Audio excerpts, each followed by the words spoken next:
You know that specific moment at the checkout counter when the cashier asks, credit or debit?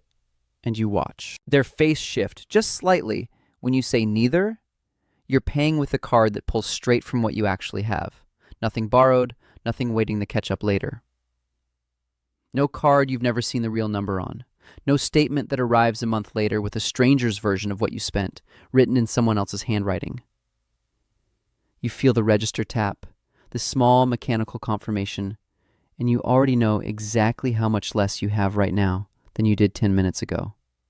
Not a guess, the actual number. Not an estimate, not a number you'll deal with later. The exact amount, gone the second you spent it. While theirs keeps a running tab that nobody adds up until the bill arrives, already bigger than they remember. Here is what almost nobody calculates. The average credit card carries an interest rate between 20 and 24%. Not 2%, not 4%, 20 to 24%. On a $5,000 balance, the kind that quietly builds from a few $100s a month, paid late, paid partial, paid next paycheck, that is over $1,000 a year, disappearing into interest alone before a single dollar of the actual balance moves. Pay only the minimum on that same balance, and the math gets worse, not better. What started as $5,000 can take over 15 years to fully disappear, and by the end, the interest alone has cost more than the original purchases ever did. And the system is not an accident. Card companies do not lose money on people who pay in full every month. They lose money on people like that. The entire business model depends on a percentage of people carrying a balance forever, slightly, just enough. The points, the cash back, the build your credit advice repeated so often, nobody questions where it actually comes from. All of it engineered around one core fact. A card removes the moment of friction between wanting something and paying for it. And removing that friction is not a convenience. It is the entire product being sold. That 2% cash back on groceries, the number everyone quotes like a trophy, means nothing against 22% interest on a balance that took 3 months longer to pay off than planned. $2 earned, $50 lost, celebrated as if it were the other way around. Nobody hands you that math at the checkout counter. You only meet it later, quietly, in a statement that never quite explains itself the way the register tap did. There is a name for what is actually happening at that checkout counter. Researchers at MIT call it the pain of paying. The brain registers physical money leaving your hand as a small, real loss. A flicker of discomfort that happens every single time. In their original study, researchers found that people consistently spent more, sometimes significantly more, when paying with a card versus cash for the exact same items in the exact same store on the exact same day. A card removes that flicker entirely. Spending becomes abstract, numbers on a screen, not weight leaving your pocket. And without that flicker, the brain stops flagging the purchase as something that costs anything at all. This is not a willpower problem. It is a wiring problem. The same purchase, the same price, felt completely differently depending on what's in your hand when you make it. Then there is the second force, the one that has nothing to do with money at all. For decades, the advice has been the same. Use credit, build your score, never pay in cash. It's inefficient, outdated, almost suspicious. Financial advisors repeat it. Banks advertise it. Even close family, meaning well, ask why you'd ever turn down free rewards for money you were going to spend anyway. Refusing that advice is not stubbornness. It is choosing your own relationship with money over a system designed by people who profit from you forgetting that relationship exists. And the numbers back up what the discomfort already knew. Federal Reserve data puts total American credit card debt above $1 trillion nationwide. Not one household's mistake, but a number large enough that it stopped sounding like a number at all and started sounding like background noise. It just disappears into the gap between when something was bought and when it was actually paid for. 3 forces. A brain that stops noticing cost the moment friction disappears. A culture that calls refusing convenience old-fashioned. And a real number, every single year, quietly proving the discomfort was right all along. It was there the year money was tight, and the only thing standing between a reasonable month and a complicated one was a card that was never there to begin with. No $500 cushion borrowed from a future paycheck that hadn't arrived yet. Just the number that was actually real, and a month that had to fit inside it, smaller, tighter, but entirely, honestly, yours.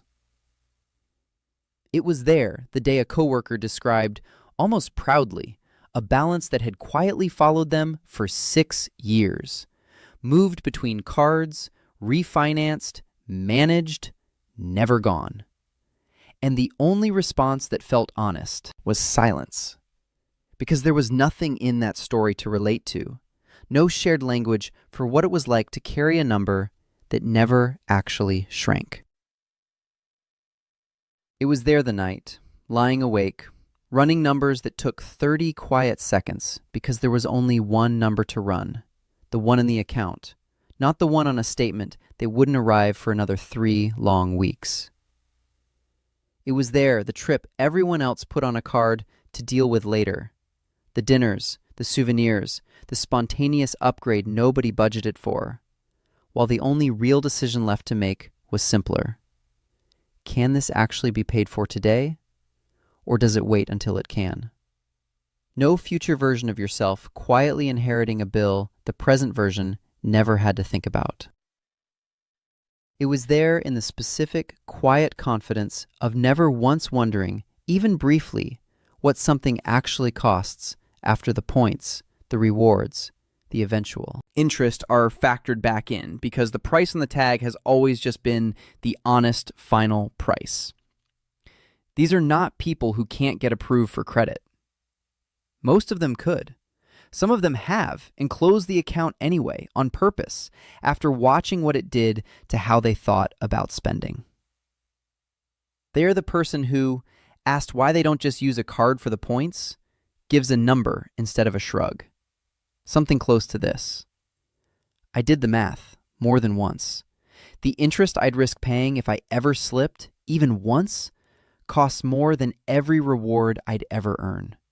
So I removed the risk completely, permanently. That is not someone behind on money.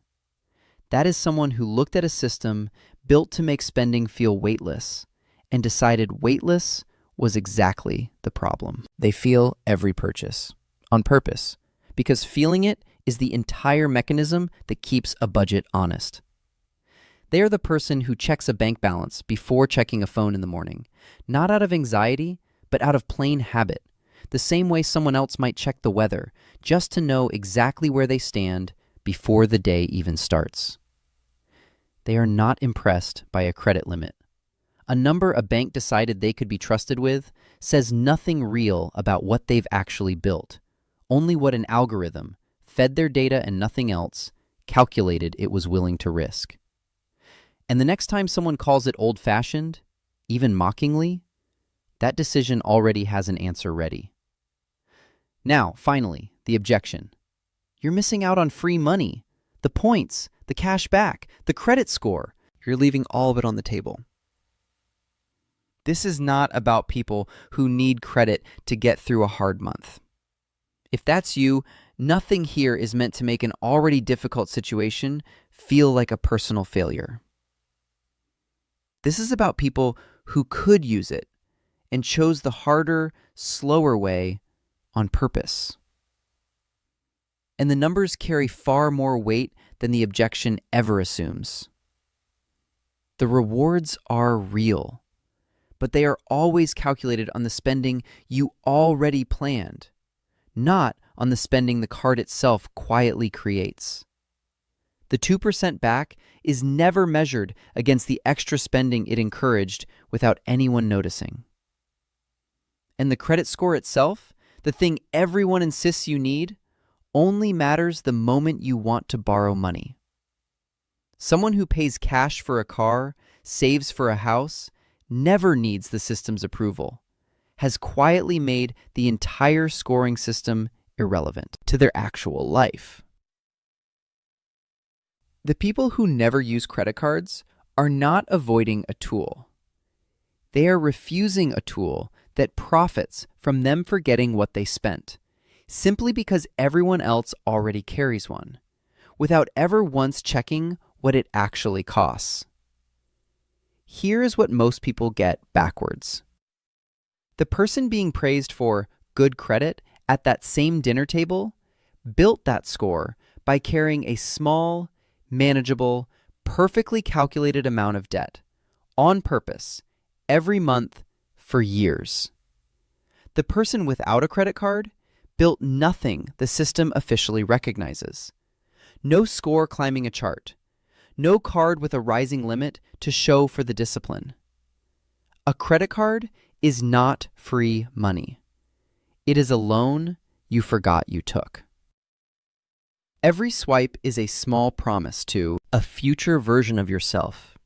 A promise that future self never actually agreed to and rarely remembers making. The same flicker of discomfort that disappears at the register simply moves down the calendar, waiting for a date that hasn't arrived yet. The good credit score everyone chases is really just a measure of how reliably someone keeps that promise to a bank. It says nothing about whether the money was ever theirs to begin with. And the person who refused it is not behind. They simply never agreed to play a game where the only way to win is convincing a bank to trust you with money that was never really, truly yours.